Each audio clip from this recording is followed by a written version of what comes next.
Allow me to introduce myself. Stanley Grimm's the name. Selling umbrellas is my game.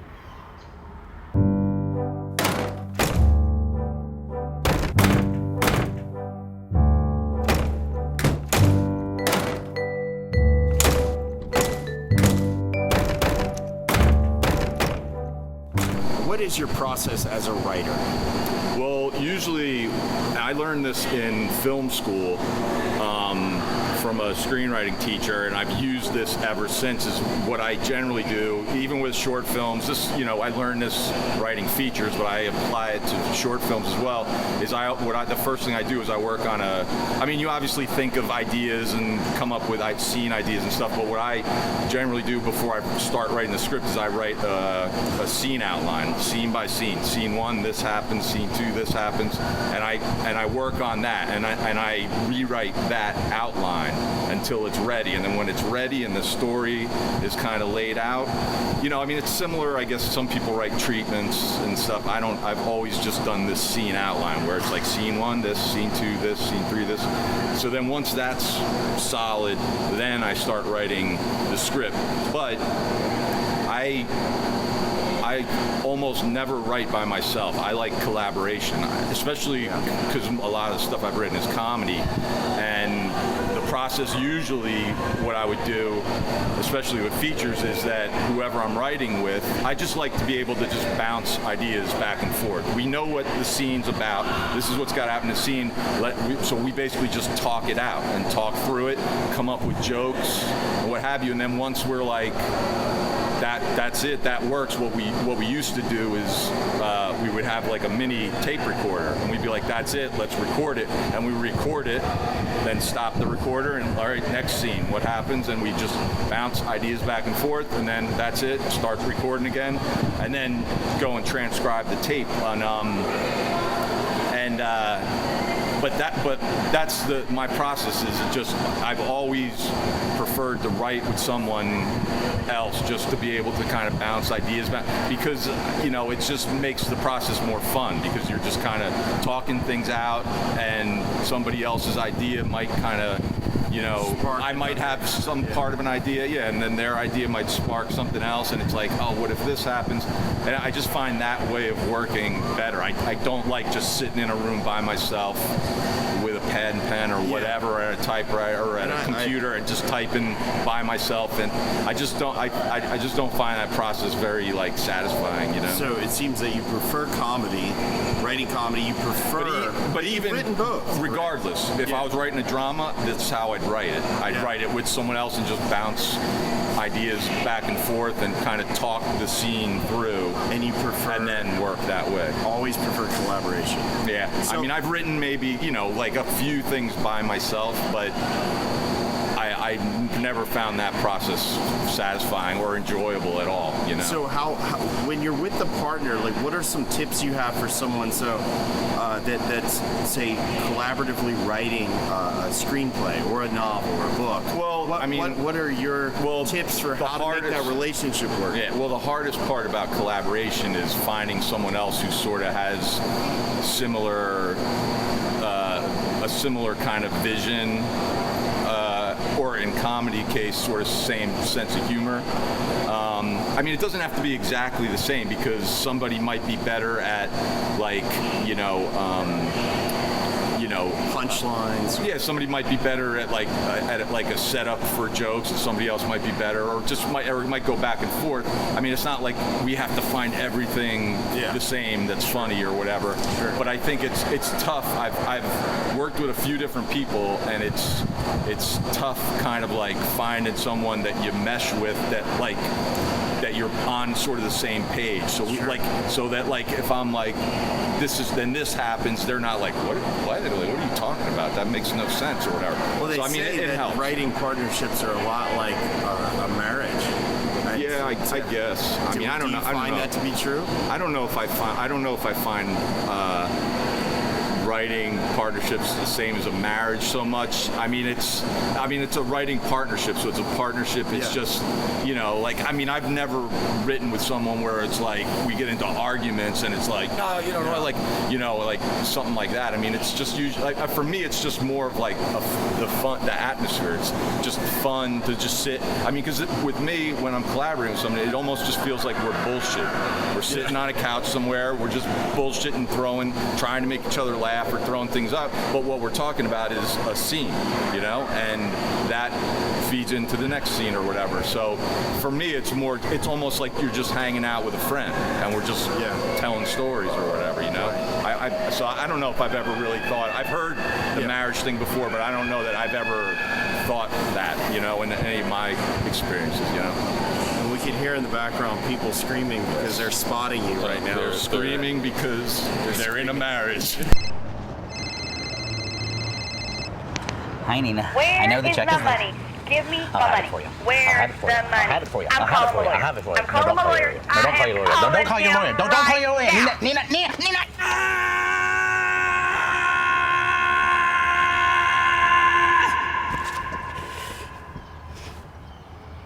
Steve, what are you writing next? What's your next project? What do you? Well, I've been working on a feature that actually is a bit more of a dramatic film, and but I've kind of hit a wall, so I've kind of put that aside for a little bit, just to kind of give some breathing room, you know, and then maybe I'll come back to it. So, but I think right now I'm going to work on another short, just something to just kind of keep active, because in the past I've taken maybe breaks that I thought were a little too long in between films and stuff. And while this film, Death of an Umbrella Salesman, is still kind of on the festival circuit, I feel like I'd rather start another project now instead of waiting for this one to kind of finish its course and then go, all right, what should I do now? So I had this keep idea. your momentum going. Yeah, just kind of like just keep working and keep, you know, working on other projects. And if it's another short, it's another short. It's been well received. It's been in a number of festivals in New Jersey. Yeah, we played. Our first screening was at the Garden State Film Festival in Asbury Park. Then we played at the Trenton Film Festival. Then we came here to Louisiana International Film Festival in Baton Rouge, and our next festival is Riverbend in Indiana.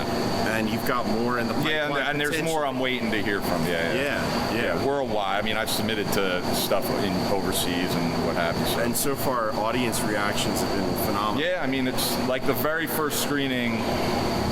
Like, you never know how it's gonna go. And I was at the first screening, and there was kind of like a gag very early in the film, like first scene, and it got a laugh, a pretty good laugh, and that instantly, like, I was like, all right, we're good, you know. Like, I mean, at that point, I was like, I think this is gonna go fine, you know. I think they're gonna get it, you know. Hey, are you selling umbrellas? Yeah, you want to buy one? Are you serious? No, of course not. So what's that like, seeing your writing, then directing it?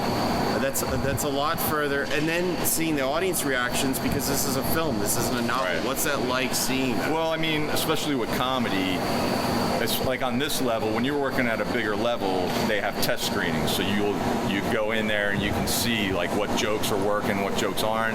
And you know, they're even able to like reshoot things like, oh, we didn't get that joke right, it didn't play at the test screening, so let's reshoot it or figure out a way to re-edit it to make it work. And on this level, you don't really have that option so much. I mean, you know, you could if you wanted to gather together a bunch of people. I mean, I send my films to other filmmakers that I know just to kind of get their feedback. But so, you know, especially with comedy, like, you know, the minute you get like a joke that you put in the film that gets a laugh, it's just, you know, it's just a great feeling, because you're like, hey, I made these people laugh, yeah, you know. All that time. Yeah, so I mean, it's a thrill to hear that, you know. Why, good afternoon to you. Selling umbrellas. Not interested? Okay, thank you, bye.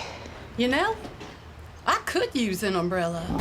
You had Sabrina Gennarino, an old friend who you cast originally, acting in the film, who's recently gotten acclaim on The Walking Dead. Can you talk about that experience? Yeah, well, I both in Death of Umbrella Salesman, two main leads. Kevin Kolak plays the lead, Stanley Grimp, and Sabrina Gennarino plays the main lead actress, Betsy May. Both of them, I auditioned for a film years ago. I didn't know them. They came in, they sent me their headshots. I just picked them out of piles and had them come in audition. Kevin came in because I needed someone who was a puppeteer, and I think I got 2 people sending me headshot resumes for that they did puppet work, and one was Kevin, and he came in and, you know, instantly we had a sort of like a prototype of the puppet there, and he just did some stuff with it, and we were like, you're it, that's it, you know. And Sabrina came in, and I was casting for the lead actress in this other film, and I didn't really know 100% what I was looking for. I just kind of had a feeling that, like, whenever one of these actresses would perform, and I would know that that's the one. And she came in, and that's exactly what happened. You know, Mr. Grant, you'd never believe how many times I have found myself caught in a rainstorm with no umbrella. Well, the number is truly embarrassing. I mean, I keep telling myself I have got to get an umbrella to keep in my bag, but of course I always forget. And now here you are to save my day. So, what have you got for me? I instantly was like, she's the one, and she also, we instantly had a good rapport between us, like just talking before she did her audition, we just kind of instantly got along, so I knew that, like, she's gonna be cool to have on the set. I feel like she's gonna be a good presence, and I feel like she's gonna be easy to work with, and she was. What are some of your biggest comedic influences when it comes to your writing, or even non-comedic when it comes to your writing? It's funny because, like, as a filmmaker, I don't, like, people a lot of times will ask you, like, who are your, like, director heroes or something, and I don't know that I really have any specifically. All my heroes were comedians. Zero now. You know, like, I grew up loving Steve Martin, who's a fantastic writer as well, you know, I mean, and then David Letterman and Chris Elliott, like, all my stuff was more absurd stuff, and my favorite, like, Gary Shandling, I loved his original sitcom, just broke off fourth wall and talked to the audience, like, just that, like, something a little different, you know, and my favorite thing of all time was a British comedy called The Young Ones, and every film I make, I always put a little thing in the credits, like, maximum respect to those guys, because it's my favorite show of all time, because basically to me, maybe they would tell me something a little different, but to me, the show was sort of written in a way that there were no like, anything they wanted to do, they would do. So if somebody was gonna it was kind of cartoonish, if somebody was gonna come crashing through a wall in the apartment, somebody crashed through a wall in the apartment. They didn't put any, like, boundaries on them, like what we can or can't do. They just, whatever they thought was funny that they would come up with while they were writing, that's what they would do, you know? And they didn't go like, well, that wouldn't really happen or that couldn't happen. They just did it because they thought it was funny. And did I mention wind resistant? No, you did not, Mr. Grant. Wind resistant. What advice would you give to any aspiring writer and then even filmmaker? Well, the best advice I could give to anybody wanting to make films or wanting to write films is to just continue to do it. Don't, like, especially now, it's so easy for us to film. You could take your iPhone out and shoot something, grab a friend and be like, hey, I'm gonna shoot this little video of you getting ready to go to the beach. That's it. It's some stupid, simple little thing, but you're practicing, you're learning how to set up shots or whatever, or how to, like, tell a story visually for a director. For writing, the same thing. And if you wanted to write for filmed, I would say, if you don't want to film it yourself, find a friend who maybe does, because that'll help you as a writer as well. When you see how how a film ends up getting made, it could kind of help you in like your rewriting process, because that's the tough thing with writing. That's it's rewriting. great advice for anyone screenwriting to remember that this is for the screen. Yeah, and I mean that's the thing, and you have to, you can watch films and you can learn from films. There's no question about that. But I think you learn, like anything, you learn more by doing.